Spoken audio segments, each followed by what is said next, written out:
Question number 1 पर आ जाइए। इनमें से कौन सा देश G7 सदस्य देशों में शामिल नहीं है? कौन सा है इसमें G7 सदस्य देशों में शामिल जो नहीं है? देखिए, नॉर्थ अमेरिका के इसमें जो हैं दो हैं, कनाडा है और नीचे वाला है USA। मैक्सिको नहीं है, तो दो ये हो गए। एक है इटली, जर्मनी और जापान है, और यूरोप से हैं फ्रांस और यूनाइटेड किंगडम। फ्रांस और यूके, तो कितने हो गए? 1 2 3 4 5 6 7। चीन भारत इसमें शामिल नहीं है, तो यूनाइटेड किंगडम है, जापान है, इटली है, चीन नहीं है। तो देखिए, G7 देशों में जो है संयुक्त राज्य अमेरिका, कनाडा, इटली, जर्मनी और जापान, यूनाइटेड किंगडम और फ्रांस, इसी क्रम में याद रखिए, याद रहेगा। अब बात करें G7 की, तो यह एक अंतर सरकारी संगठन है जिसका गठन हुआ था 1975 में।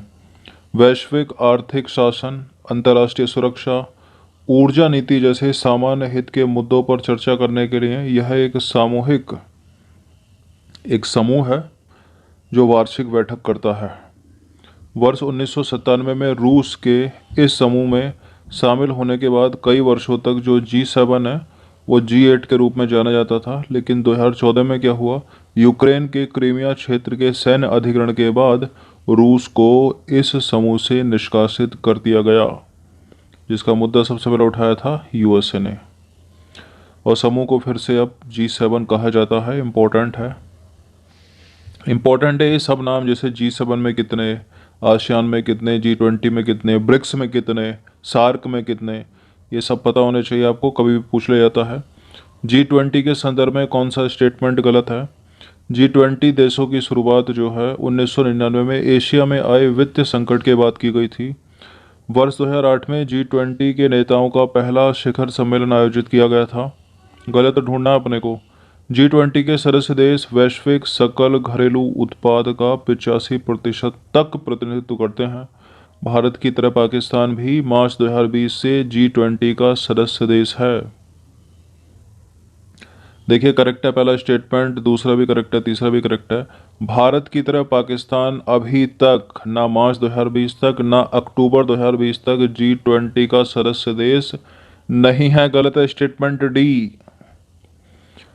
तो G20 के जो मेंबर हैं वो कौन कौन से हैं? 20, अर्जेंटीना, ऑस्ट्रेलिया, ब्राज़ील, कनाडा, चीन, France, Germany, Bharat, Indonesia, Italy, Japan, Republic of Korea है, मैक्सिको है, रूस है, सऊदी अरब है, दक्षिण अफ्रीका, तुर्की, यूनाइटेड किंगडम, संयुक्त राज्य अमेरिका और यूरोपीय यूनियन।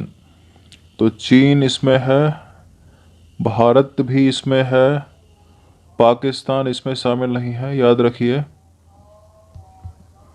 पाकिस्तान इसमें शामिल नहीं है और अभी तक भी नहीं है।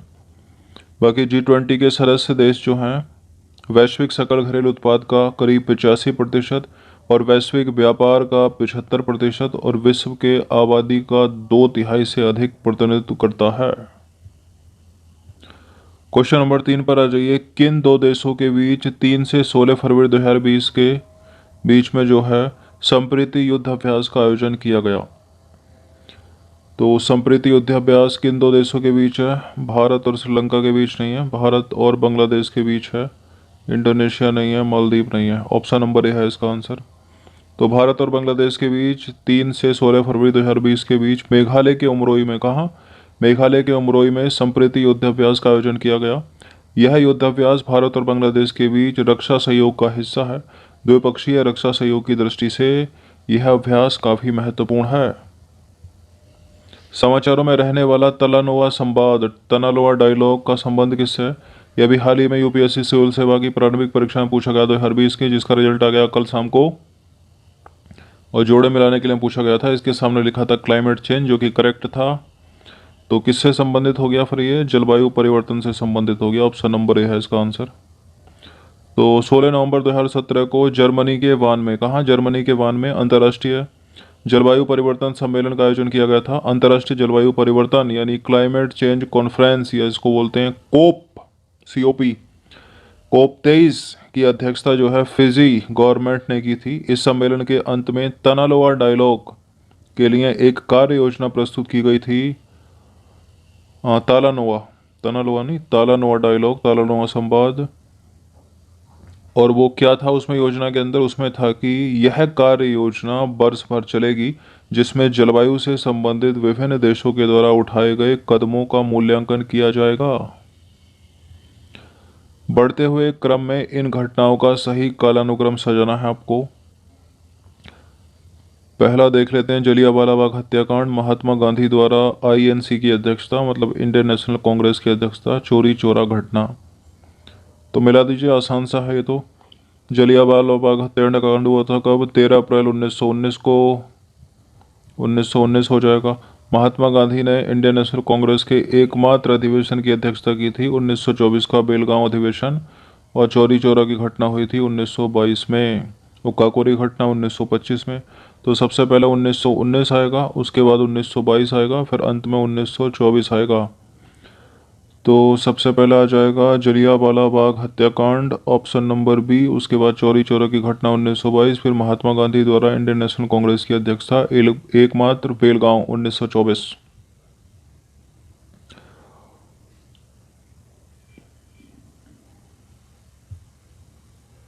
क्वेश्चन नंबर 5 के बाद सीधा एक्सप्लेनेशन, मतलब क्वेश्चन के साथ हो गया कुछ गड़बड़। चलिए कोई नहीं, इसको हम डिलीट ही मानते हैं, अगले प्रश्न पर पढ़ते हैं। प्रिंट नहीं हुआ होगा वो। क्वेश्चन नंबर 6 पर आ जाइए। निम्नलिखित चट्टानों में से किस या किन चट्टानों के संस्तर या परतों में खनिजों का निक्षेप या संचयन होता है? बताइए। देखिए, अपसादी चट्टानें होंगी तभी खनिज उसमें होगा, तो ऑप्शन नंबर ए है इसका आंसर। कायांतरित नहीं है, और कायांतरित को रूपांतरित बोलते हैं, कायांतरित या रूपांतरित एक ही बात है, तो ये भी एलिमिनेट हो जाएगा, डी। आगने में हो नहीं सकता, तो ए ही होगा इसका आंसर। तो देखिए, अनेक खनिज अपसादी चट्टानों के संस्तर या परतों में पाए जाते हैं। इनका निर्माण क्षैतिज परतों में निक्षेपण, संचयन व जमाव का परिणाम है। कोयला तथा कुछ अन्य प्रकार के लौह अयस्कों का निर्माण लंबी अवधि तक अत्यधिक ऊष्मा व दबाव का परिणाम है। अपसादी चट्टानों में दूसरी श्रेणी के खनिजों में, ध्यान से सुनिएगा, जिप्सम, पोटास, नमक व सोडियम सम्मिलित है। इनका निर्माण विशेषकर शुष्क प्रदेशों में वाष्पीकरण के फलस्वरूप होता है। इनमें से कौन सा प्राकृतिक वनस्पति जात और प्राणी जात के हार्श का प्रमुख कारण नहीं है? कृषि का प्रसार करेंगे, बृहत स्तरीय विकास परियोजनाएं चलाएंगे, पशुचारण और लकड़ी एकत्रित करेंगे, तीव्र औद्योगिकरण और शहरीकरण। देखिए, तीव्र औद्योगिकरण और शहरीकरण तो है वनस्पति जात और प्राणी जात के हार्श का कारण। बृहत स्तरीय विकास परियोजनाएं भी हैं। कृषि का प्रसार करेंगे, ये भी है, लेकिन पशुचारण करने से और लकड़ी एकत्रित करने से, अच्छा, लकड़ी एकत्रित करने के लिए पेड़ों को काटने की आवश्यकता तो है नहीं, पेड़ों की टहनियों को आप काट के इकट्ठा कर सकते हो, नीचे गरी को उठा सकते हो। तो यहाँ जो अपना आंसर हो जाएगा वो सी हो जाएगा। तो पूछे जाते हैं इस तरह के प्रश्न। देखिए, चारे और ईंधन के लिए लकड़ी की आवश्यकता हेतु मुख्यतः पेड़ों की टहनियाँ काटकर जो है पूर्ति की जाती है, जिसमें पेड़ों को काटने की आवश्यकता बिल्कुल ना के बराबर होती है। तो इसलिए सही उत्तर अपना सी हो जाएगा। क्वेश्चन नंबर 8 पर आ जाइए। इनमें से किस पेड़ की छाल, पत्ती और टहनियों का उपयोग कैंसर के उपचार के लिए किया जाता है? महोगनी नहीं है, देवदार नहीं, बुरांस नहीं, यह है हिमालयन यब। ऑप्शन नंबर ए है इसका आंसर। तो हिमालयन यब जो है चीड़ की एक प्रकार सदाबहार वृक्ष है और एक औषधि पौधा है ये, जो हिमाचल प्रदेश और अरुणाचल प्रदेश के कई क्षेत्रों में पाया जाता है। इस पेड़ की छाल, पत्तियों, टहनियों और जड़ों से जो है टक्सोल नामक रसायन निकाला जाता है, जो कैंसर रोगों के उपचार के लिए प्रयोग किया जाता है। लेकिन मुद्दा क्या है, ये जो टक्सोल है, अत्यधिक निष्कासन से जो है इस प्रजाति को खतरा हो गया है। ठीक है, वनस्पति जाति को जो है खतरा पैदा करता है ये टक्सोल, जब अत्यधिक मात्रा में निकलता है तो हिमालयन यब से। क्वेश्चन नंबर 9 पर आ जाइए। भारतीय वन्यजीव संरक्षण अधिनियम 1972 के अंतर्गत शामिल हैं वन्य जीवों के आवास का कानूनी संरक्षण, संकटग्रस्त वन्य जीवों के शिकार पर प्रतिबंध, वन्य जीवों के अंगों के व्यापार पर रोक, प्रायद्वीपीय भारत की नदियों को बारहमासी नदियों से जोड़ना। देखिए, वन्यजीव संरक्षण अधिनियम के अंतर्गत वन्य जीवों के आवास का कानूनी संरक्षण है। संकटग्रस्त वन्य जीवों के शिकार पर प्रतिबंध भी है और वन्य जीवों के अंगों के व्यापार पर रोक भी है। तो इसका आंसर ई हो गया। प्रायद्वीपीय भारत की नदियों को बारहमासी नदियों से जोड़ना इसके अंतर्गत शामिल नहीं है, गलत है, डी। तो वन्य जीव सुरक्षा के लिए भारतीय वन्य जीव संरक्षण अधिनियम जो लागू हुआ था 1972 इम्पोर्टेंट है, जिसमें वन्य जीवन के आवास रक्षण के अनेक प्रावधान थे और संपूर्ण भारत में रक्षित जातियों की सूची प्रकाशित की गई इसमें। और इस कार्यक्रम के तहत बची हुई संकटग्रस्त जातियों के बचाव, शिकार पर प्रतिबंध, वन्य जीवों का कानूनी संरक्षण, वन्य जीवों के आवासों का कानूनी संरक्षण तथा जंगली जीवों के व्यापार पर रोक लाने आदि पर जो है प्रबल जोर दिया गया है। इसके पश्चात जो है केंद्र सरकार और राज्य सरकार ने कई नेशनल पार्क और पशु जीव विहार जो है सेंचुरीज स्थापित किए। 1973 में क्या हुआ था, प्रोजेक्ट टाइगर आया था, याद रखिएगा। अच्छा, वन्य जीव संरक्षण अधिनियम 1972 है। तो पर्यावरण संरक्षण अधिनियम कब है, 1986। और वन संरक्षण अधिनियम कब है, 1980। जोड़े मिलाने के लिए पूछ लिया जाता है, याद रखिएगा। कौन सा राष्ट्रीय उद्यान बाघ संरक्षण यानी प्रोजेक्ट टाइगर के अंतर्गत शामिल नहीं है, बांधवगढ़ राष्ट्रीय उद्यान प्रोजेक्ट टाइगर के अंतर्गत शामिल है। सरिस्का वन्यजीव अभ्यारण्य पशु विहार भी शामिल है। मानस असम का ये भी है। डचीगम नहीं है जम्मू कश्मीर का। हंगुल पाया जाता है इसमें, लेकिन प्रोजेक्ट टाइगर में नहीं है ये। बीज बचाओ आंदोलन यूपी पीसीएस में पूछा गया था। मृदा बचाओ आंदोलन जो मध्य प्रदेश से संबंध रखता है, और बीज बचाओ आंदोलन किससे संबंध रखता है, उसी से संबंध रखता है जो चिपको आंदोलन जहां से संबंधित है, मतलब उत्तराखंड। इसका आंसर है डी। तो देखिए, बीज बचाओ आंदोलन टिहरी डिस्ट्रिक्ट उत्तराखंड के किसानों द्वारा शुरू किया गया आंदोलन था और यहाँ के किसानों ने दिखा दिया कि रासायनिक उर्वरकों के बिना भी विभिन्न फसलों के उत्पादन द्वारा आर्थिक रूप से व्यवहारिक कृषि संभव है। किस मुगल बादशाह ने, हिस्ट्री शुरू हो गई है, किस मुगल बादशाह ने अकबर स्थित लाल किले का निर्माण करवाया था। प्रश्न इंपॉर्टेंट है, पूछ लिए जाते हैं। विद्यार्थी कंफ्यूज हो जाता है कि आगरे का लाल किला कहीं शाहजहां ने ही तो नहीं बनवाया। देखिए, दिल्ली में जो लाल किला है वो तो बनवाया शाहजहां ने, लेकिन जो आगरे का लाल किला है वो बनवाया है किसने, अकबर ने। ऑप्शन नंबर डी है इसका आंसर। तो आगरा स्थित लाल किला अकबर द्वारा बनवाया गया था। यह लाल बलुआ पत्थर से बना है और इसी क्रम को आगे बढ़ाते हुए शाहजहां आएंगे, हुमायूं, बाबर, हुमायूं, अकबर, बाबर, हुमायूं, अकबर, जहांगीर के बाद शाहजहां आएंगे। वो क्या करेंगे, दिल्ली में लाल किले का निर्माण करवाएंगे बलुआ पत्थर से। ठीक है। क्वेश्चन नंबर 13 पर आ जाइए। निम्नलिखित में से कौन सा ही सुमेलित नहीं है। एक तरफ है मुगल स्थापत्य और दूसरी तरफ है संबंधित स्थान। पंचमहल फतेहपुर सीकरी में है क्या, पंचमहल फतेहपुर सीकरी में है क्या, है करेक्ट है। दीवाने खास दिल्ली के लाल किले में स्थित है या आगरे के लाल किले में, दिल्ली में स्थित है। और मुसम्मन बुर्ज आगरे के किले में, मुसम्मन बुर्ज आगरे के किले में, सही है। एतमाउद्दौला का मकबरा फैजाबाद में थोड़ी है, एतमाउद्दौला का मकबरा तो आगरा में है। तो कौन सा गलत हो जाएगा यहाँ पर, ऑप्शन नंबर बी हो जाएगा। बुलंद दरवाजे से रिलेटेड निम्नलिखित कथनों पर विचार करना है। देखिए, इसे अकबर ने अपनी गुजरात विजय की याद में बनवाया था और इसमें प्रयुक्त शैली को अर्ध गुंबदीय कहते हैं। अर्ध गुंबदीय शैली को मुगलों ने अफगान से ग्रहण किया था और यह दरवाज़ा फतेहपुर सीकरी परिसर आगरा में खड़ा है। तो इसे अकबर ने अपनी गुजरात विजय की याद में बनवाया था बुलंद दरवाजे को, करेक्ट है पहला स्टेटमेंट। इसमें प्रयुक्त शैली को अर्ध गुंबदीय कहते हैं, ये भी सही है। अर्ध गुंबदीय शैली को मुगलों ने अफगान से नहीं बल्कि ईरान से ग्रहण किया था, तो गलत हो गया सी। यह दरवाज़ा फतेहपुर सीकरी परिसर आगरा में खड़ा है। तो यहाँ जो गलत स्टेटमेंट है वो सी है। अच्छा, यहाँ रखना चाहिए था निम्नलिखित में से कौन सा कथन असत्य है। तो यहाँ ए सही है, बी सही है, डी सही है, लेकिन सी यहाँ पर गलत है। तो इसका आंसर जो हो जाएगा वो सी हो जाएगा। यहाँ गलत आना चाहिए, ठीक है, कुछ प्रिंटिंग मिस्टेक हो गया है। तो देखिए, अकबर ने गुजरात विजय की याद में 1602 में, कब, 1602 में फतेहपुर सीकरी में इसका निर्माण करवाया था आगरा में। बुलंद दरवाजे में जिस शैली का प्रयोग किया गया है उसे अर्ध गुंबदीय कहते हैं। इस दरवाजे में प्रयुक्त शैली को मुगलों ने ईरान से ग्रहण किया, अफगान से नहीं, जो बाद में मुगल इमारतों की खास विशेषता बन गई। मुगल स्थापत्य कला में पियत्रा धुरा किससे संबंधित है? पियत्रा धुरा मुगल गुंबद है क्या? नहीं है। मुगल स्थापत्य शैली है? नहीं है। मस्जिद बनाने में प्रयुक्त गारा नहीं है। संगमरमर में बलुआ पत्थरों से अलंकृत सजावट की विधि है पियत्रा धुरा धुरा।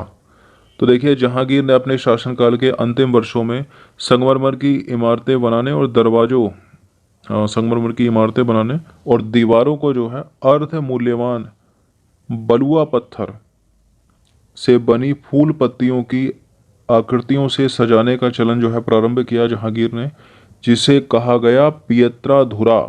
और शाहजहां ने इसका प्रयोग जो है ताजमहल बनाने में भी किया था। इसके बाद शाहजहां आया था ना। तो क्या है पियत्रा धुरा? यह है संगमरमर में बलुआ पत्थर से अलंकृत सजावट की विधि।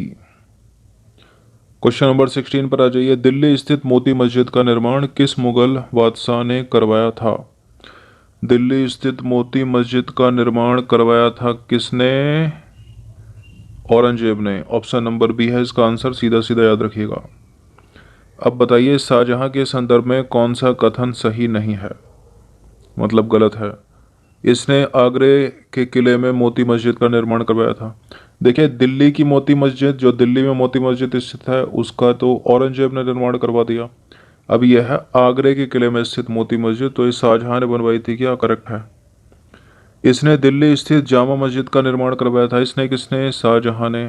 दिल्ली की जामा मस्जिद और दिल्ली का लाल किला दोनों शाहजहां, करेक्ट है। शाहजहां ने सिख गुरु अर्जुन देव को संरक्षण प्रदान किया था। देखिए, सिख गुरु अर्जुन देव को संरक्षण अकबर ने दिया था, शाहजहां ने नहीं, गलत है। इसने दिल्ली के लाल किले में दीवाने खास का निर्माण करवाया, ये सही है। तो शाहजहां के शासनकाल में मस्जिद निर्माण पराकाष्ठा पर पहुंच गया था और इसने आगरे के किले में मोती मस्जिद का निर्माण करवाया था, जो ताज की तरह बनी हुई है। इसने लाल बलुआ पत्थर से दिल्ली में जामा मस्जिद का निर्माण करवाया था, जिसमें गुंबद मुख्य आकर्षण का केंद्र है। सिख गुरु अर्जुन देव को अकबर के दरबार में संरक्षण प्राप्त था, न कि शाहजहां के। मुगल चित्रकला के संदर्भ में निम्नलिखित में से कौन सा कथन गलत है? जहांगीर चित्रकला का पारखी था। वह चित्र में प्रत्येक चित्रकार के योगदान को पहचान लेता था। औरंगजेब को चित्रकला में विशेष रुचि थी। मुगल चित्रकारी में दरबार के दृश्य, शिकार व युद्ध के दृश्यों को चित्रित किया जाता था। दरबार के दृश्य, शिकार और युद्ध के दृश्य। दशवंत और दशावन अकबर के दरबार में प्रसिद्ध चित्रकार थे। दशवंत और दशावन अकबर के दरबार में प्रसिद्ध चित्रकार थे, सही है। मुगल चित्रकारी में दरबार के दृश्य, शिकार, युद्ध के दृश्य को चित्रित किया था, सही है। देखिए, चित्रकार में विशेष रुचि तो इसकी थी ना। जहांगीर के काल को चित्रकारी का काल कहा जाता है। अकबर की रुचि नहीं थी, सॉरी, इसमें औरंगजेब की रुचि नहीं थी चित्रकला में। गलत है दूसरा वाला स्टेटमेंट, तो बी आंसर है इसका।